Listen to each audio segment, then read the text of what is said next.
Good afternoon mga kapuso, James Paloyap ng GMA Regional TV. Nandito tayo ngayon sa sitio Manggahan sa Barangay Balulang dito sa Cagayan de Oro City. Ito ang isa sa pinakaapektadong lugar sa nangyaring pagbaha kagabi. Dahil nga ito ay malapit lang sa Cagayan de Oro River. Kung inyong makikita mga kapuso, yan na po ang Cagayan de Oro River at ilang metros lang ang layo at kabahayan na ang inyong makikita.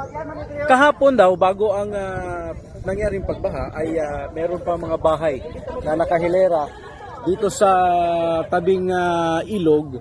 Pero ngayon, tanging toilet bowl na lang ang natitira mula sa isang bahay.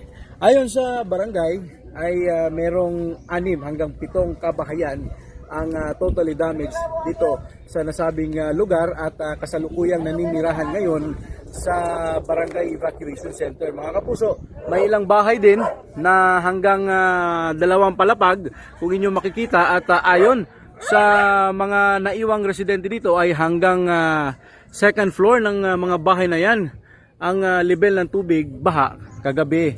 Ngunit ayon sa barangay ay wala namang naitalang nasugatan o namatay sa nasabing insidente at lahat ay ligtas na nailikas sa kanilang evacuation center. Sa ngayon, binibigyan na sila ng paunang lunas ng barangay at pinag-iisipan pa kung saan sila ililipat dahil nga ang lugar na ito ay kinukonsiderang no build zone ayon sa kapitan ng barangay.